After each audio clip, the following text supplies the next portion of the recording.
अदाताड़ के जरिए Islamabad high court में नवाज शरीफ की हिफाजती जमानत की दरख्वास्त दायर हुई है और रजिस्ट्रार ऑफिस ने कोई इतराज़ नहीं लगाया कि अटॉर्नी के जरिए दरख्वास्त दायर नहीं की जा सकती। इस सवाल का जवाब दिया जाए। नंबर 2,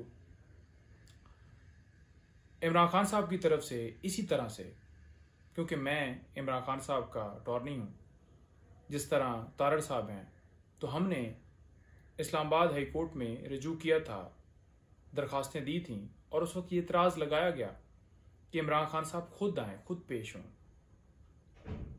हमारी उस वक्त इस्तदा थी कि इमरान खान साहब वज़ीराबाद जो उनके ऊपर हमला हुआ उसकी वजह से ज़ख्मी हैं, डॉक्टर ने रेस्ट का कहा है और मूवमेंट के ऊपर इधर उधर मुश्किल है जाना, तो मेरी तरफ से वो दरख्वास्तें दायर हुई थी, लेकिन मजबूर किया गया और इमरान खान साहब आए और 9 मई को इमरान खान साहब को अगवा किया गया।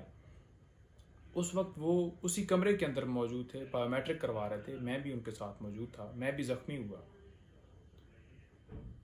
खान साहब ने तो हमेशा कानून की, आइन की पासदारी की है, अदालतों के हुक्म का एहतराम किया है और वो पेश होते रहे हर जगह पे जब जब अदालत ने बुलाया, जो हुक्म दिया। लेकिन दूसरी तरफ आप देखें कि नवाज शरीफ साहब बाहर बैठे हुए हैं और कैसे हिफाजती जमानत दायर हो गई और उसके ऊपर एतराज भी नहीं लगा और उस दरख्वास्त को एडमिट कर लिया गया। तमाम सवालों के जवाब दिए जाने चाहिए। तीसरी चीज ये है कि नवाज शरीफ साहब को इस वक्त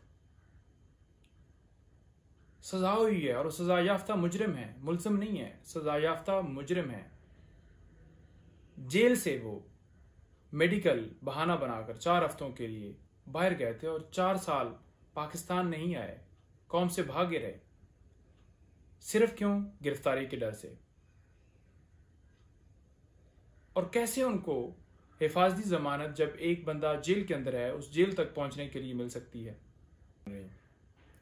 अदाताड़ के जरिए इस्लामाबाद हाई कोर्ट में नवाज शरीफ की हिफाजती जमानत की दरख्वास्त दायर हुई है और रजिस्ट्रार ऑफिस ने कोई इतराज़ नहीं लगाया कि अटॉर्नी के जरिए दरख्वास्त दायर नहीं की जा सकती। इस सवाल का जवाब दिया जाए। नंबर 2, इमरान खान साहब की तरफ से इसी तरह से, क्योंकि मैं इमरान खान साहब का अटॉर्नी हूँ जिस तरह तारड़ साहब हैं, तो हमने इस्लामाबाद हाई कोर्ट में रजू किया था, दरख्वास्तें दी थीं और उस वक्त ये इतराज़ लगाया गया कि इमरान खान साहब खुद आएँ, खुद पेश हों। हमारी उस वक्त इस्तदा थी कि इमरान खान साहब वज़ीराबाद जो उनके ऊपर हमला हुआ उसकी वजह से ज़ख्मी हैं, डॉक्टर ने रेस्ट का कहा है और मूवमेंट के ऊपर इधर उधर मुश्किल है जाना, तो मेरी तरफ से वो दरख्वास्तें दायर हुई थी, लेकिन मजबूर किया गया और इमरान खान साहब आए और 9 मई को इमरान खान साहब को अगवा किया गया।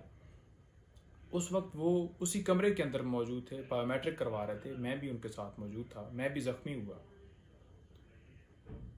खान साहब ने तो हमेशा कानून की, आइन की पासदारी की है, अदालतों के हुक्म का एहतराम किया है और वो पेश होते रहे हर जगह पे जब जब अदालत ने बुलाया, जो हुक्म दिया। लेकिन दूसरी तरफ आप देखें कि नवाज शरीफ साहब बाहर बैठे हुए हैं और कैसे हिफाजती जमानत दायर हो गई और उसके ऊपर एतराज भी नहीं लगा और उस दरख्वास्त को एडमिट कर लिया गया। तमाम सवालों के जवाब दिए जाने चाहिए। तीसरी चीज ये है कि नवाज शरीफ साहब को इस वक्त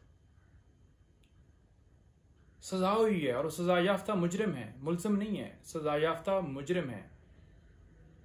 जेल से वो मेडिकल बहाना बनाकर 4 हफ्तों के लिए बाहर गए थे और 4 साल पाकिस्तान नहीं आए, कौम से भागे रहे। सिर्फ क्यों? गिरफ्तारी के डर से।